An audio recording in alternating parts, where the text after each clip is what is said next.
because the outside world rejects you. Hey, what's up, Turtles fans? Today we're going to take an in-depth look at our great leader, Leonardo, from the original 1990s Ninja Turtles trilogy.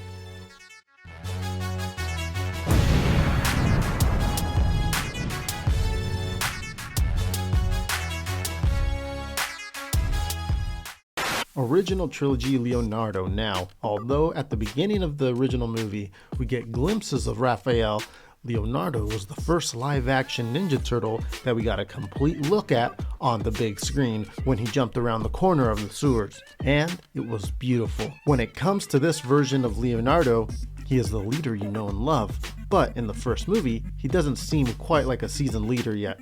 He appears to still be learning. After coming home from their first battle, he is just as excited and celebratory as his other brothers, and it takes him a minute to check himself back into cool, calm, collected leader mode as he explains to Splinter that they fought well. Now, there isn't too many moments that one could use to gauge the Turtles' fighting abilities compared to each other in this original trilogy, but I think it's safe to say that this Leonardo is a tad bit more skilled than his other three brothers. Biggest example being when they face the Shredder in the final fight. All the brothers take a shot at Shredder and fail, but Leo appears to be the only one that gets a good shot in on him. Also in the third movie, they jokingly expand on Leo being a natural talent.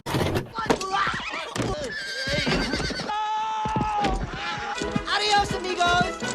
Although his leader qualities stay throughout the trilogy, his personality does change a bit as he slowly gets more and more silly as the movies went on, and not so serious and focused like that first movie. This version of Leo has an interesting dynamic with Raphael when it comes to their rivalry. In the first movie, it's more heated. They butt heads due to Leonardo wanting to come up with a plan to find Splinter while Raphael wants to go looking right away. They argue for a while and go separate ways. The second movie has them go at each other a bit as well, but it's resolved a lot more quickly. And in the third movie, it's touched on very little. If we're going off the T-files of the old Ninja Turtles DVD of this movie, his favorite music appears to be traditional Japanese, and favorite book is The Art of War by Sun Tzu. His personal profile reads, Leonardo is interested in order and tries to be the leader of the TMNT. When accused of being too stringent in his expectations, Leonardo responds, I'm not striving to be perfect, only perfectly proficient. He loves his family more than life itself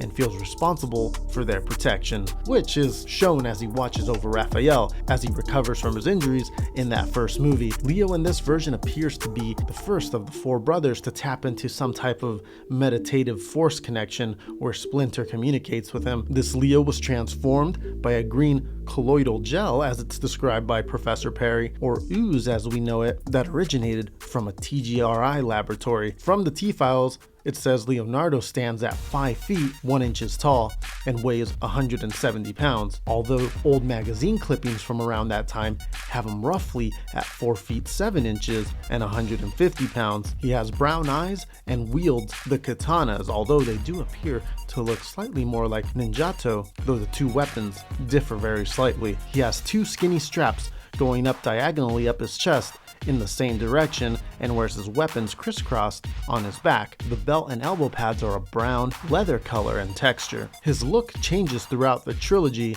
The first movie has him with a more focused look on his face.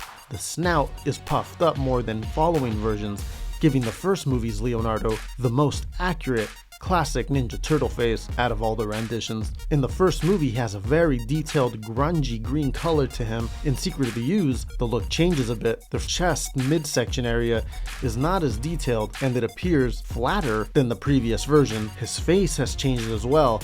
The snout isn't as puffed up as high. He also seems to be more wide-eyed and not as focused looking. His headband is also a lot brighter and looks less lived in and more like a prop. In the third movie, he has the most drastic change. The chest and midsection area is not very detailed at all compared to the previous ones. It's very flat. The color of the green on his body also becomes a lot brighter and not as grungy. The shape of the face changes completely. His head appears more elongated.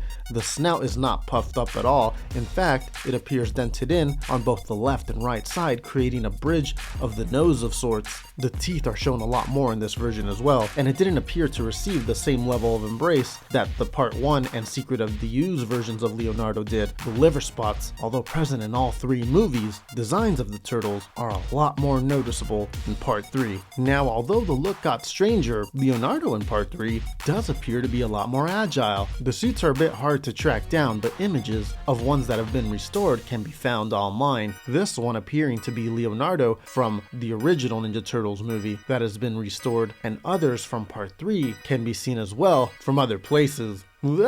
This Leonardo has obviously appeared in all 3 movies in the original trilogy. Though debatable amongst some fans, this Leonardo is also the same Leonardo from the 2007 TMNT movie, according to the director, but we'll talk about that Leonardo on another Turtles profile video. This Leo, along with one other brother, seem to be the only ones that recorded extra footage in the 1990 movie suit for the Turtle Power music video by Partners in Crime. And also, if you look closely, you see this Leo and his brothers in the Turtles Forever 2003 animated movie as part of the multiverse. In the original trilogy, Leonardo was played by 2 people per movie, an actor inside the suit and an actor doing the voiceover. The first movie had David Foreman in the suit. He is also credited as playing a gang member in the movie as well. Foreman did not play Leonardo in the sequels, but in the 1991 film Bernard and the Genie, a boy playing with a Leonardo action figure is stunned when it magically transforms into a real Ninja Turtle. Foreman is credited at the end of the movie as portraying the turtle, though as many of you know, this is the Secret of the Ooze Leonardo suit, so Foreman appears to have donned the Secret of the Ooze suit at least for a very short time period. Foreman went on to do more acting and work as a stuntman in movies like Superman 4 and The Never-Ending Story Part 3, and more recently movies like Star Wars Rogue One and Jurassic World Fallen Kingdom. Foreman appears to be the guy in Ready Player One that freaks out when he loses all his money and heads for a window to jump out of. Now, when it comes to the voice acting, the same actor, Brian Toshi, voiced him in all 3 movies of the original trilogy, but this is not the only time Toshi has worked on the Ninja Turtles. In an episode in 1993 of the original 87 cartoon titled White Belt, Black Heart, Toshi voiced the character named Yokumogo. He is the grandson of Splinter's mentor that came to study with Splinter at one point. Here, have a listen. Hold it right there. I'll be happy to hold this for you.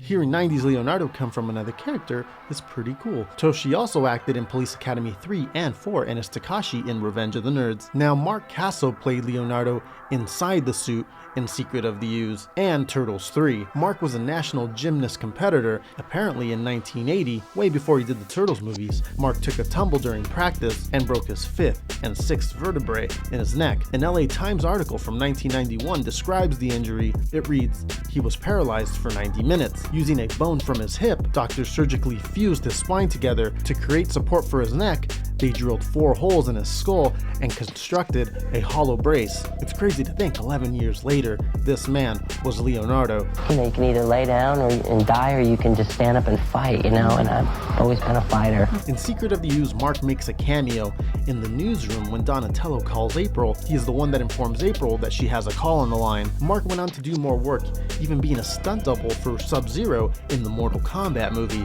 although IMDb has it as uncredited. One of the last things Leonardo does in the original trilogy is briefly contemplate staying in the past, as Michelangelo and Raphael try to convince him, since they don't have to live in hiding in that time period, and that they're appreciated there. He flirts with the idea for a bit, but comes to the conclusion that they have to go back to their present time, that it is their destiny, that if they stay in the past, they'll interfere with too many lives, and that would be selfish. And this convinces Raph to go back, and eventually Mikey as well. Hey guys, did you enjoy this turtle profile? Well, hit subscribe and join us on this journey as we explore different characters throughout the Turtles universe and what they're all about. Also, if you're new to the channel and you just want more Turtles in your life, go ahead and hit that subscribe button. That's all we talk about on here is new, old, upcoming Ninja Turtle stuff. Thanks everyone for watching. I'll see you next time on the next Turtle Profile.